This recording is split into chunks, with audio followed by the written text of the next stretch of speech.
The West Asia war is now crossing its most dangerous threshold yet. This is no longer just about missile exchanges or proxy warfare. We're now seeing direct targeting of nuclear-linked sites on both sides, raising the specter of catastrophic escalation. Recent strikes have hit Iran's key nuclear infrastructure, including Natanz, while retaliatory Iranian attacks have landed dangerously close to Israel's sensitive nuclear zone in Dimona. At the same time, the battlefield is expanding beyond traditional conflict zones with energy hubs, military bases, and even global trade arteries like the Strait of Hormuz getting pulled into the line of fire. It's no longer about who strikes next, but how far this war can go before it triggers a global crisis. What makes this phase particularly alarming is the shift towards nuclear-associated infrastructure. Israel's earlier strikes targeted Iran's enrichment hubs, including Natanz and Isfahan facilities, which are central to Tehran's nuclear program. In response, Iran has escalated by striking areas near Israel's most sensitive nuclear complex in Dimona, signaling that no strategic asset is off limits anymore. This is a dangerous shift because even if these are not direct hits on nuclear reactors, the symbolism is clear. Both sides are willing to push the boundaries of deterrence signaling. The bigger concern now is what comes next. The pattern is clear. Each round of strikes is becoming broader. What began with military targets has now expanded to nuclear-linked zones, energy infrastructure, and civilian hubs. There are growing fears that the next wave could involve coordinated multi-front attacks, combining missiles, drones, and proxy forces stretching from Lebanon to the Gulf, with both sides unwilling to step back. The retaliation cycle is leaving very little room for de-escalation. This conflict is no longer geographically contained. What we are seeing is a steady expansion of the battlefield, from Israel and Iran to the wider Gulf and beyond. The Strait of Hormuz, the lifeline for global oil supply, is now effectively a pressure point, a choke point in this conflict, with threats of direct strikes on energy infrastructure. Gulf nations are increasingly getting pulled in either as targets or strategic partners, while global powers, including the US, are now directly shaping the escalation ladder. This is how regional wars turn into global crises, not overnight, but through continuous expansion of targets and theaters.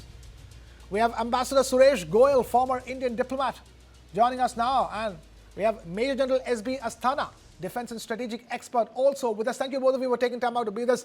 Ambassador Suresh Goyal, as far as the messaging coming in from Israel and Iran is concerned, the rhetoric on both sides have turned sharper at a time when the attacks have now expanded to nuclear facilities. Tell us, in terms of diplomacy, right now it looks as if, that's a lost cause. Krishna, very good evening. First of all, you said the rhetoric on the two sides. I do feel it's an instinct on the basis of what I've been seeing developing, that it has actually gone beyond rhetoric. Okay. And it has gone basically to the stage of seeking total, and I'm using the word very carefully now, total destruction of the rival. If you give me a minute or two, let me explain. What comes to my mind is action in Gaza. Irrespective of what started it, Gaza has not ended as yet, despite the Board for Peace or the Board of Peace, whatever you want to call it, whether it is BOARD board or BORED board, whichever way it is. But basically, the peace has yet to come to Gaza simply because Israel is determined to end up Hamas. And if the Hamas does not end, it continues. Similarly, in the case of Iran, I've mentioned it before on your channel, that what started now on 28th February was a continuation of what was stopped abruptly rather in 2025. June 25, when Israel was actually determined to carry on further attacks on Iran. And at that time, Trump, in his own wisdom, deterred Israel. Today, what is happening is it has gone to the nuclear target. Now, what happens?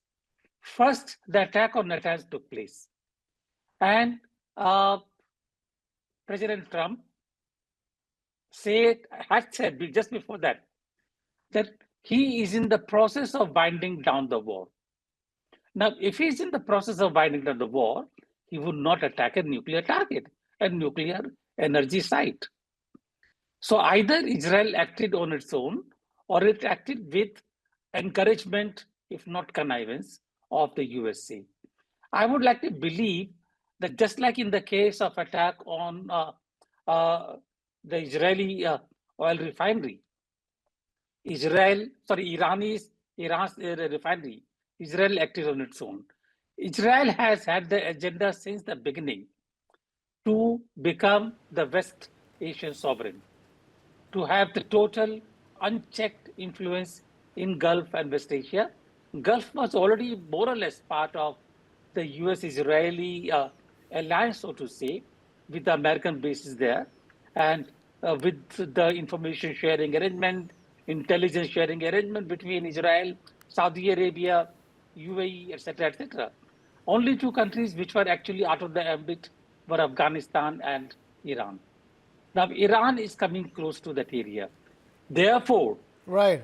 my sense is that unless we can deter Israel from expanding war, nothing is going to stop it.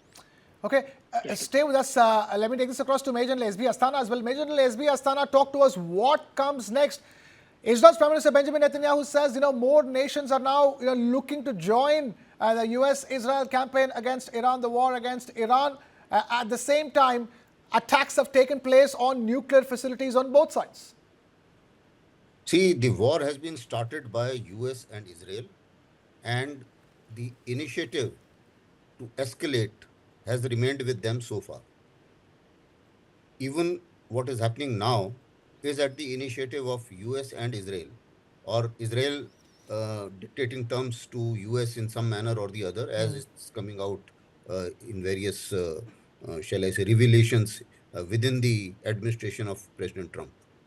Now, what is happening is that the Iranian aim, Iran is just retaliating with the aim that they should impose very heavy cost on US and Israel to an extent that they don't think of attacking Iran again. Now, that is their strategic aim.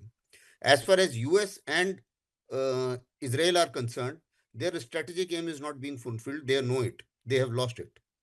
The regime change was their strategic aim, or shall I say political aim, which is unlikely to be achieved, because by these strikes, they have actually joined and strengthened Iran, and the public as well as the regime have got closer. So therefore, as of now, they are going to retaliate. Similar, like as you asked a question that as to what is going to happen now, there are two things. President Trump has given a warning of 48 hours that I'll strike the power plants.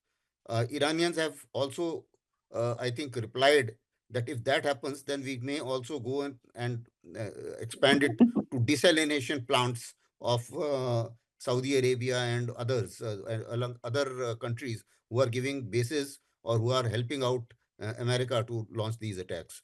Now, this is a dangerous escalation because these two are very, very critical strategic assets. So, in all probabilities, there is something called as escalate to de-escalate.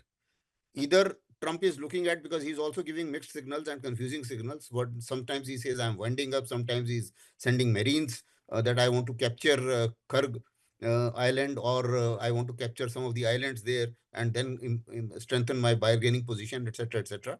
But what is happening is he is trying to build pressure, and he is not getting the right environment to pull out. And the domestic and international pressure on him is increasing. And same is the case with the pressure of losing the midterm election. So if he pulls out now without doing anything, his problem is he has not achieved anything which he thought of more than what was achieved in the JCPOA from where he walked out. So nothing has been achieved other than the destruction of Iran. So destruction of Iran is the only thing with which he cannot impress everybody in his country, that that is the reason why they went for war. So now I think that is why he's trying to put pressure. And I'm very sure that some kind of the ramp initiatives have also started, and both sides are looking at something of that kind.